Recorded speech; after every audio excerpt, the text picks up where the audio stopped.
Hi, good morning, Bonjour à everybody. tous. Welcome all our Cyber Sangha members. Bienvenue à tous les Hope membres de all la of you are Cyber doing Sangha. well, and this is J'espère que vous vous portez kind of bien very busy holiday et season. que I cette think all over the world. période December, festive pendant laquelle close to nous Christmas, sommes très occupés and it seems like à l'approche de Noël. everywhere, shops and cafes, a lot of red.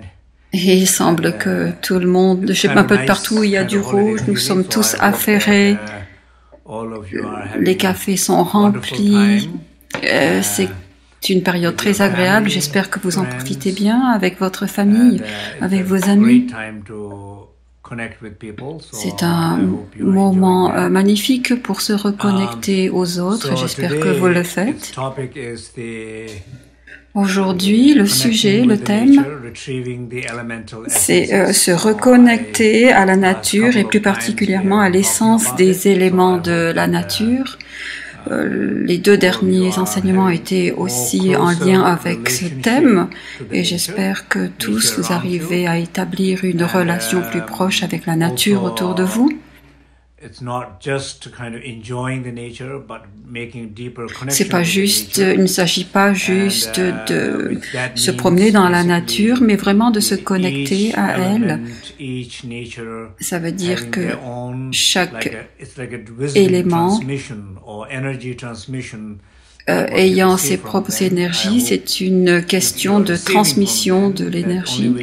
Et j'espère que vous recevez de ces éléments de manière à avoir une relation plus profonde avec chacun de ces éléments. Nous allons commencer ce matin par le Salve Mantra. Et pendant que nous l'écoutons, si vous voulez chanter, c'est aussi possible.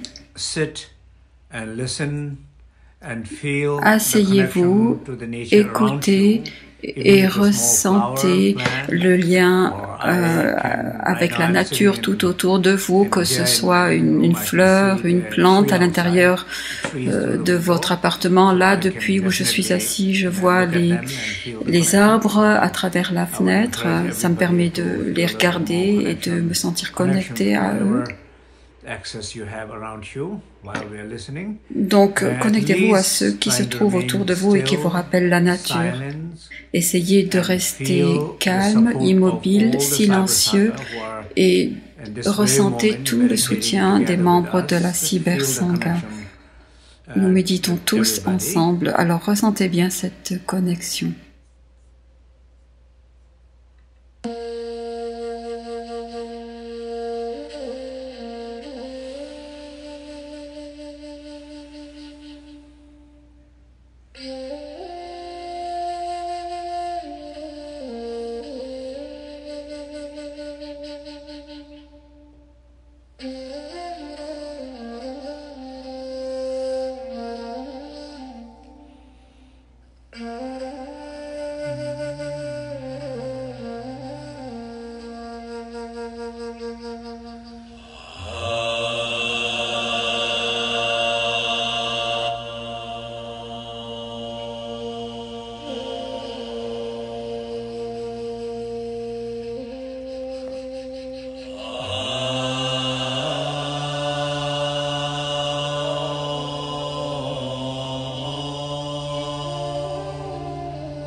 So hi everybody again. So Alors, we rebonjour. have few times we have mentioned about the book. So this is Plusieurs fois, nous avons parlé de, je vous ai parlé the de screen mes comes livres. upside down. So this is the book. Je sais que sur l'écran, years il est à ago I l'envers, mais published. c'est le livre que j'ai publié il y a This is plusieurs Healing années. with the Form, Energy C'est and la Light. guérison par les formes, And les so énergies this et la has been lumière. also translated into many languages. Il a été traduit And so, dans plusieurs langues. Again, those who are interested in Et the healing ceux with the elements, parmi vous qui sont intéressés different par levels la of guérison element, raw avec element, les éléments energetic sense of element, à différents higher niveaux, consciousness or awareness elements of awareness, elements of energy, the avec elements of des éléments de raw conscience, les nature. éléments d'énergie, So, these three avec la different nature levels of brute, element, all the ces practices trois and some différents niveaux explanations guérison and all are in this book, so I sont would, expliqués just wanted to show this. dans ce livre. And also, Mariella, if you can please put the Salve mantra also. Some people ask about the mantra that every Et je Facebook demande live aussi à that we Mariella do, de we mettre le always play Salve this mantra And this is sur Facebook de manière à ce que chacun puisse l'écouter, Dharmakaya, mantra of space, or mantra car c'est le of mantra du Dzogchen, Dharmakaya, or le mantra mantra de of our l'espace, own du true Dzogchen, essence, to le awaken mantra our de own notre véritable true self, essence, de awareness, manière to à awaken the éveiller awareness. notre So this mantra véritable is for nature. that. And every time we listen to it, it feels Et chaque like fois que nous l'écoutons, personally, it feels like it's a complete personnellement, permission to let go c'est of comme everything si and je m'autorisais à and tout lâcher, allowing to connect with à me reposer ourselves and all et à around me us. So permettre this à me mantra is- reconnecter I à feel moi-même that, so et I à hope tout ce qui se you trouve all- autour de this is moi. way of all of us to C'est ce connect que je together. ressens, donc j'espère que vous aussi. J'espère que Mariella pourra le partager de manière à ce que So- vous puissiez le télécharger. Retrieving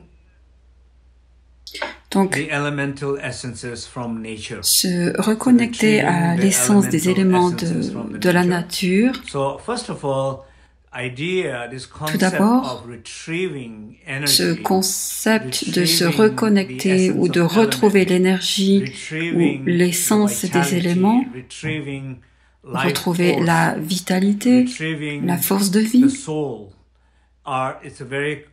l'âme.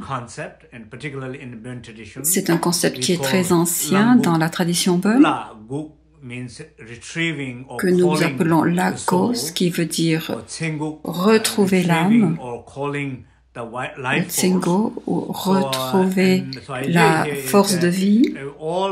Donc l'idée ici, c'est que nous tous, à un moment de notre vie, par exemple lorsque nous naissons, nous venons au monde avec des qualités innées. Par exemple, tout simplement, la confiance que l'on peut avoir en la mère, personne ne nous l'apprend. C'est instinctif.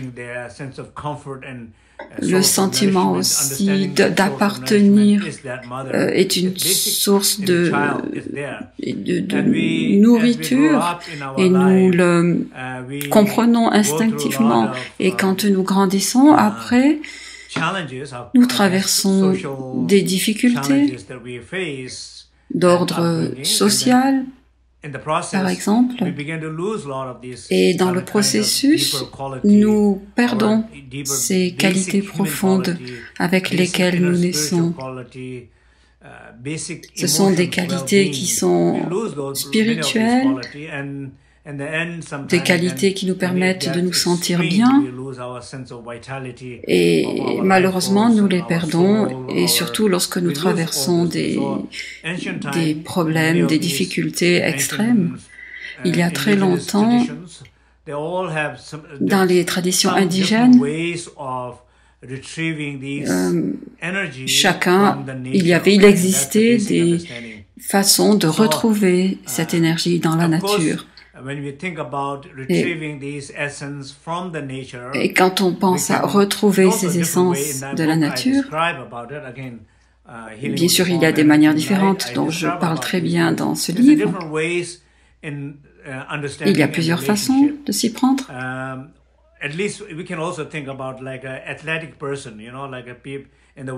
On pourrait par exemple penser à une personne sportive qui adore la nature. En Occident, il y en a beaucoup. Ces athlètes qui nagent, qui grimpent des montagnes, qui escaladent, qui font du ski, etc. Toutes ces différentes activités que l'on peut faire dans la nature. Je parle de manière générale, mais ces sportifs font ça pour se divertir, parce que c'est amusant. Et parfois, ça devient même très professionnel. Ce sont des histoires d'ego. Donc, on ne va pas toujours dans la nature pour établir une connexion sacrée. Donc, ce serait magnifique si chaque sportif avait cette relation sacrée aussi avec la nature et n'y allait pas juste pour s'amuser. Ou s'il y allait pour se revigorer, pour retrouver une meilleure santé, retrouver une force de vie. Et d'un autre côté, nous avons les chamans. La dernière fois que j'étais au Pérou, les indigènes qui vivent là-bas sont incroyables. Ils avaient une relation tellement forte aux esprits de la nature.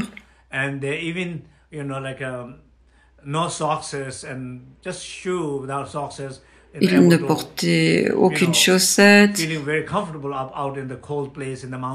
et juste des chaussures. Ils se sentaient très bien dans ces lieux très froids dans la nature.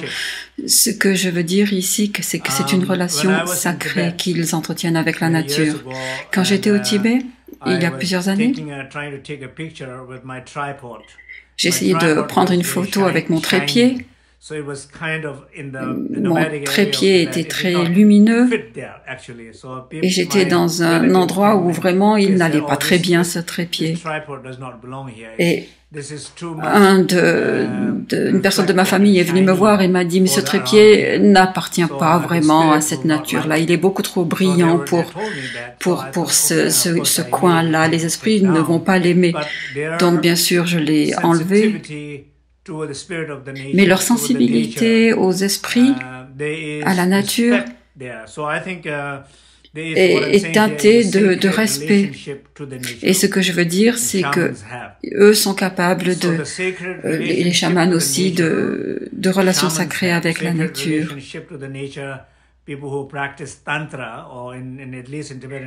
Donc les gens qui pratiquent le tantra peuvent aussi développer cette relation sacrée avec la nature. Les hommes médecine aussi au Tibet ont aussi cette relation sacrée. Donc les gens là-bas qui pratiquent aussi le Dzogchen sont aussi reliés de manière sacrée à la nature. Pourquoi? Parce que chaque fois que vous êtes capable d'avoir une relation profonde avec la nature vous le rend.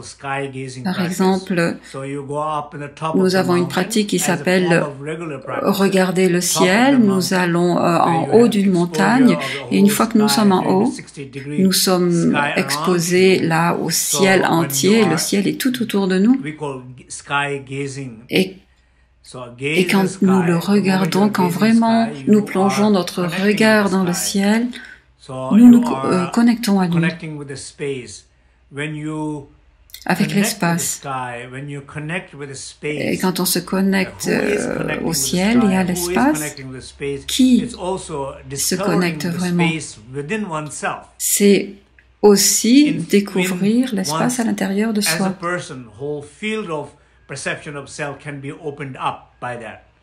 Le champ de perception de chacun peut être ouvert grâce à ça.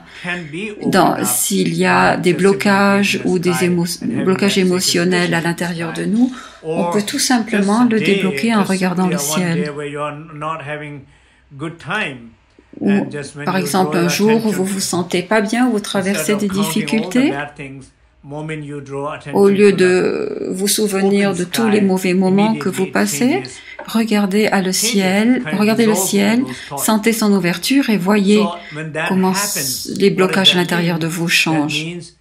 Quand cela se passe, ça veut dire que votre connexion au ciel, à la nature, et si vous faites ça de manière régulière, de plus en plus longtemps, vous allez vous ouvrir et vous trouver davantage. Ça veut dire que vous allez trouver une connexion à vous-même qui va être plus profonde et qui sera moins traversée par ces difficultés émotionnelles. Donc, se reconnecter à la nature, ça veut dire que ça va vous permettre de vous rapprocher de vous et qu'alors la relation va devenir sacrée.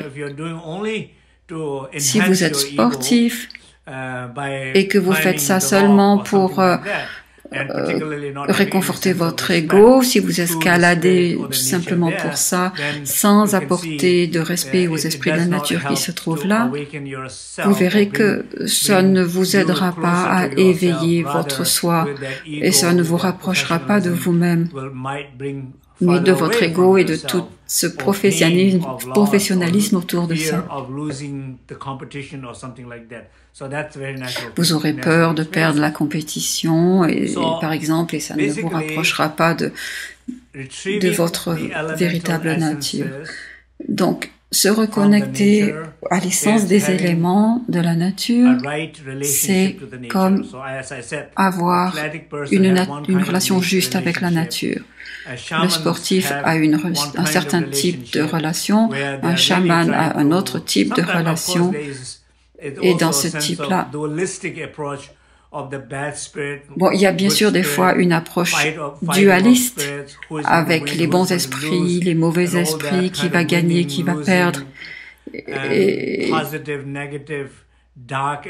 tous ces concepts de lumière, d'obscurité, de qui va gagner, qui va perdre, d'énergie positive ou négative, oui, il faut faire attention à ça, mais l'idée de la grande perfection du Dzogchen, il ne s'agit pas de guerre ou de combat, il s'agit vraiment de découvrir et de se réaliser à travers la connexion plus profonde avec la nature. C'est très important car quelquefois, même dans la philosophie bouddhiste, ça peut devenir très sec, très intellectuel. On débat, on discute, on conceptualise, on visualise. Mais toutes ces activités, là, à nouveau, je généralise, mais ça ne rend pas l'expérience vivante. Ça ne rend pas l'énergie vivante. And because some sense is not really connected to yourself, it's more like a conceptualization. Car on n'est pas vraiment connecté à soi, on est dans la conceptualisation. Et je me demande à quel point c'est utile en fin de compte, si c'est pas vivant. Donc c'est très important d'apprendre et de réfléchir, de comprendre, oui bien sûr, mais c'est beaucoup plus important de pouvoir rendre ce qu'on conceptualise vivant et de le ressentir vraiment. Et la relation à la nature, c'est clairement une histoire d'expérience vivante dans nos vies. Donc la question que je vous pose, c'est à quelle fréquence est-ce que vous vous connectez à la nature? Je vous pose la question à tous. Je serais heureux de savoir quelles sont vos réponses. Lorsque vous randonnez, lorsque vous faites des cérémonies dans la nature, et lorsque vous suspendez des fanions de prière, lorsque vous faites des offrandes, Est-ce que vous essayez de vous connecter aux esprits ou simplement de méditer dans la nature, avec la nature? Donc, à quelle fréquence faites-vous ça? Et si vous ne le faites pas du tout ou très peu, est-ce que vous êtes conscient que vous ne le faites pas beaucoup?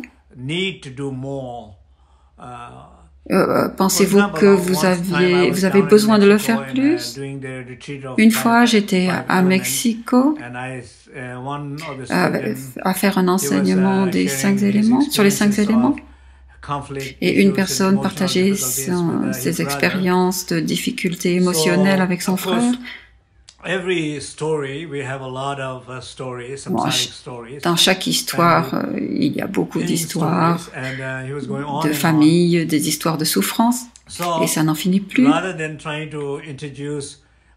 Et au lieu d'essayer de présenter une pratique très compliquée, je lui ai dit de sortir, d'aller dans la nature, dans les bois, de s'asseoir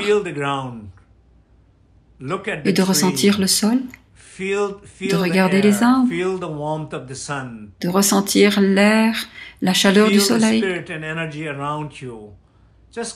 de ressentir les esprits et l'énergie autour de soi, de se connecter ou au moins de regarder son esprit et de voir à quel point il est agité, incapable de se connecter avec la nature, de constater s'il recherche des histoires ou s'il est à nouveau coincé dans ces histoires.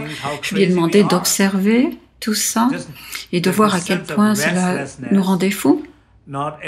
Donc ce sentiment d'agitation qui nous empêche de nous connecter, cette incapacité que nous avons de nous rendre compte que cela nous rend fous.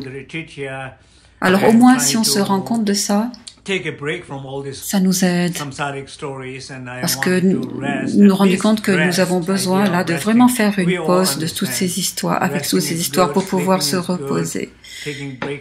Donc se reposer, dormir, faire des pauses, tout ça c'est bien, nous avons besoin de l'apprendre et de l'appliquer. Donc après 2 jours, il a fait ça et il est revenu. Et il ne se souvenait même plus quel était le problème avec son frère.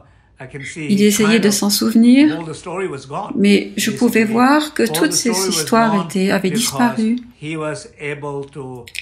parce qu'il avait été capable de se reposer et de se connecter à la nature et de permettre aux essences et aux qualités des éléments de se manifester. Donc ça, c'est vraiment le pouvoir de la nature. Donc j'espère que chacun d'entre vous qui êtes là, vous avez entendu ça et que vous allez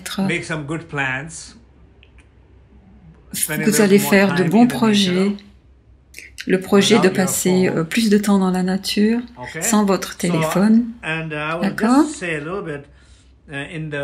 Donc, je vais aussi vous parler un petit peu plus au sujet de la guérison par les formes, la lumière et les énergies. Par exemple, lorsqu'on parle des éléments, nous parlons de l'espace, de l'air, du feu, de l'eau et de la terre. And earth element, and in terms of, so these element is external element, and so each time. Et ces éléments sont des éléments externes, et chaque fois que nous nous connectons avec l'espace, comme j'ai déjà expliqué, lorsque nous sommes assis en haut d'une montagne, nous invoquons l'élément air, ou au moins nous le ressentons. À partir du moment où nous le ressentons, nous l'invitons, nous sentons que cette relation devient plus forte. Et parfois, nous ressentons qu'ils sont plus vivants en nous, qu'ils se manifestent davantage. Et quand nous ressentons davantage, que nous établissons une relation véritable avec l'élément, ça aide aussi nos organes. Donc le cœur est relié à l'espace, les poumons sont reliés à l'élément air, le foie est relié à l'élément feu, les reins sont reliés à l'élément eau et la rate est reliée à l'élément terre. Donc, le cœur, le poumon, les reins, la rate sont reliés à tous ces éléments. Et il ne faut pas douter qu'il y ait une relation entre tout ça. Toutes les pratiques anciennes sur les éléments montrent que la guérison est possible et on peut aussi prévenir.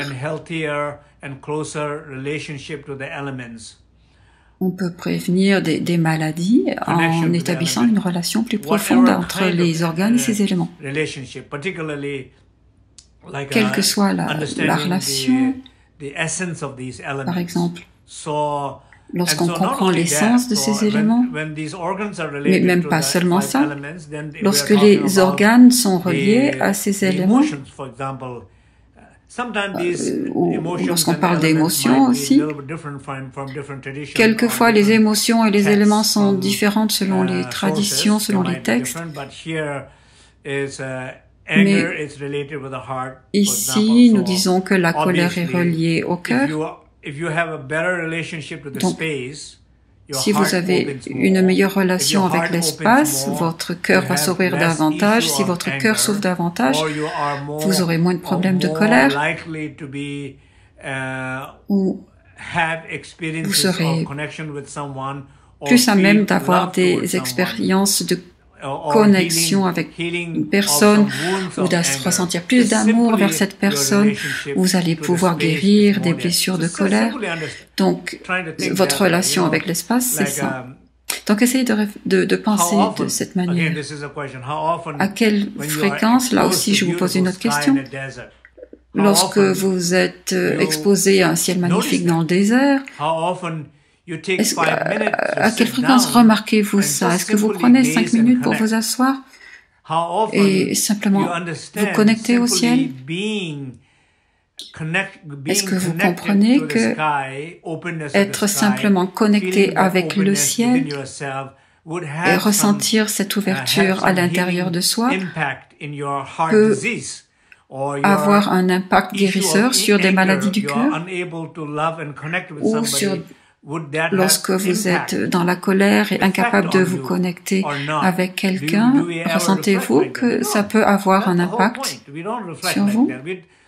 Si nous ne réfléchissons pas comme ça n'aura pas d'impact. Si nous allons seulement dans la nature et nous disons « c'est très beau, je n'aurais jamais cru que ce soit aussi beau, quel ciel magnifique, etc. » C'est peut-être tout ce que nous disons « waouh, waouh » quelquefois.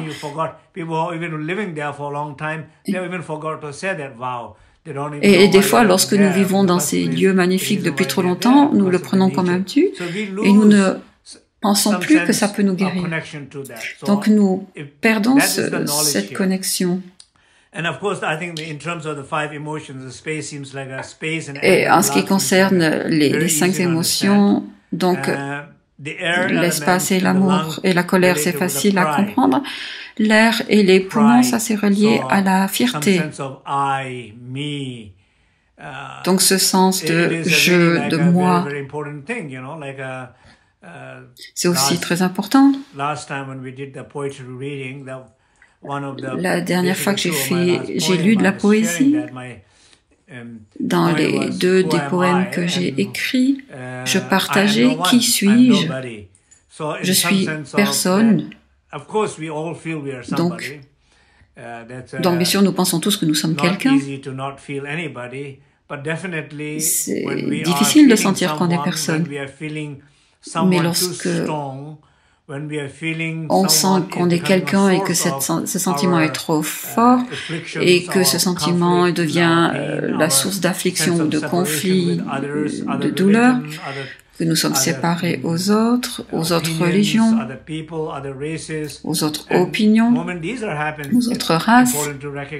Du moment que cela arrive, là, il est important de le reconnaître et de reconnaître que la perception que l'on a de soi me sépare des autres et elle me sépare aussi de la nature. Donc cette fierté est aussi important à reconnaître.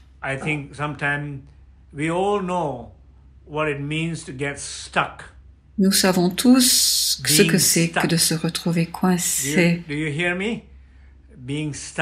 Vous comprenez ça, d'être coincé dans une identité spécifique, dans un sentiment de culpabilité, dans un sentiment de colère envers quelqu'un, lorsque nous sommes bloqués, coincés dans ces sentiments dans ces émotions. Donc, cela veut dire que plus rien ne circule, qu'il n'y a pas assez d'air frais, pas assez de mouvement. Et la seule manière de ne pas nous retrouver coincés et de ressentir la possibilité de bouger, de transcender tout ceci, c'est lorsque nous sommes capables d'avoir une relation sacrée avec l'élément air. Donc la fierté est reliée à l'air. Et par exemple, le sentiment de paix, si nous sentons que nous avons besoin de nous protéger, et ça veut dire qu'on n'a pas beaucoup de confiance en nous,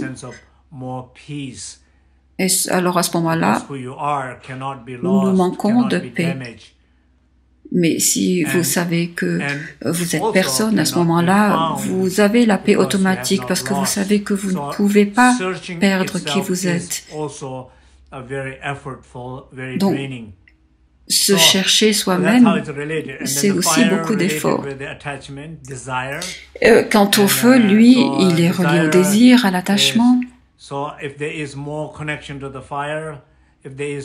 Donc s'il y a plus de lien avec le feu, il y a plus de connexion avec la chaleur. Et donc ça va guérir le foie et les conflits et les douleurs associées à l'attachement et au désir, et ça va permettre plus de générosité. Et l'eau et les reins, là aussi, une relation plus profonde à l'élément eau, ça va nous permettre de retrouver l'essence de l'élément eau, et ça va nous permettre de guérir nos reins, et ça va nous permettre de guérir de la jalousie, et on se sentira plus ouvert dans nos vies. Donc, et le dernier, la terre, qui est connectée avec la rate. L'émotion ici, c'est la jalousie aussi. La jalousie nous rend instables. Donc la terre va nous permettre de nous ancrer avec ses qualités. Et donc voilà de quoi il s'agit. Donc retrouver l'essence des éléments de la nature. Pour résumer, de manière simple, je vous encourage à être plus conscient du peu de connexion ou de l'absence de connexion que vous avez dans la nature, dans vos vies. Quelquefois, il se peut que vous viviez dans la nature et qu'elle soit là tout autour de vous et que vous y passiez du temps. Mais la connexion, c'est tout autre chose. Vous pouvez vivre avec quelqu'un pendant 30 ans et sentir que la relation n'est jamais proche. Ça se produit dans certains couples qui vivent ensemble depuis très longtemps mais qui ne ressentent pas une connexion profonde.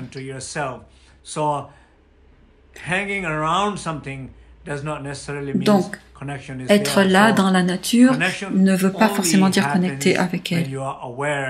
Et cela se produira seulement si vous êtes conscient que vous y êtes là dans la nature et que vous êtes assis à côté d'un arbre, par exemple, et que vous êtes conscient lorsque vous regardez le ciel et lorsque vous respirez cette air. Et vous verrez que lorsque vous vous connectez avec ces éléments, vous verrez que tout de suite, la guérison va commencer.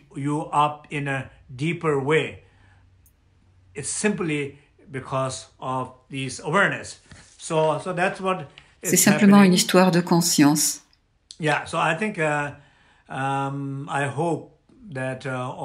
Donc j'espère que ça a du sens pour vous. C'est toujours un plaisir pour moi d'être à Facebook en direct avec chacun d'entre vous.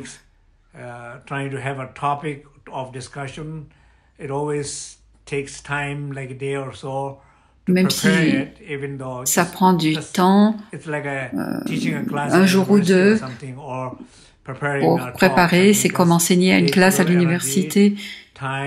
Ça prend du temps et de l'énergie.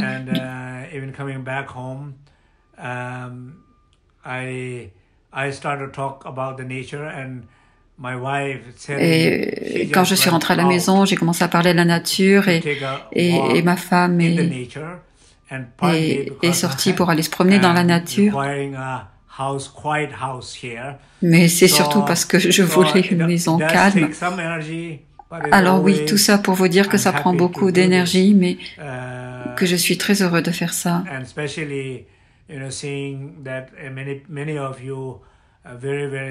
Surtout quand je vois que beaucoup d'entre vous, comment dire, sont très engagés et me suivent sur Facebook et sont toujours là, me soutiennent et soutiennent les autres.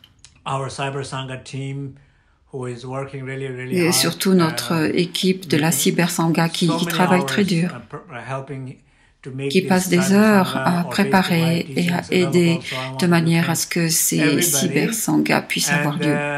Donc je remercie vraiment tout le monde. La prochaine fois, ce sera le 4 janvier, si je ne me trompe pas. Et ça sera sur le pardon. Ce sera très intéressant parce que nous avons deux personnes, le directeur d'un documentaire, un documentaire magnifique sur le pardon.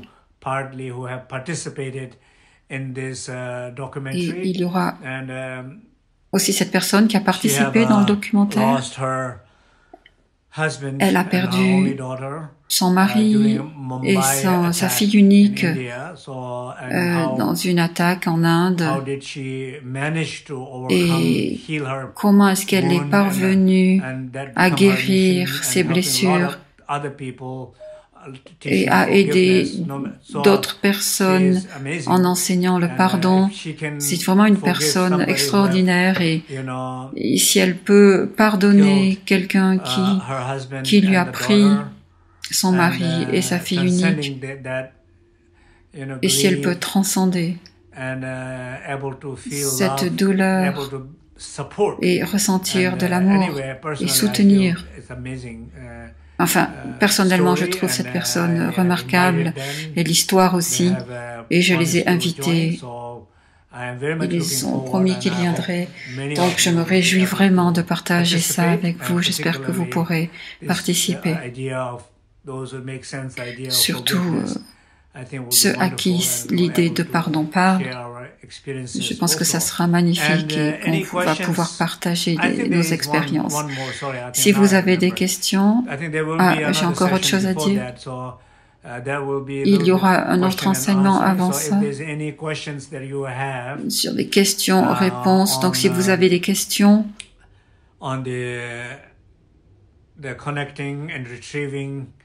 sur la connexion à la nature et le fait de retrouver l'essence des éléments. Et si vous avez des questions sur le livre aussi, je ne vais pas pouvoir répondre à toutes les questions, mais j'en prendrai quelques-unes. Et et lors du prochain enseignement, je répondrai. Alors, je vous remercie. Passez de très belles vacances, un très beau Noël.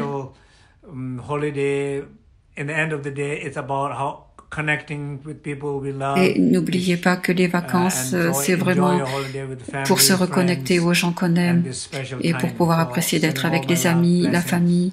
C'est vraiment un moment spécial, donc je vous envoie tout mon amour et mes bénédictions. Merci.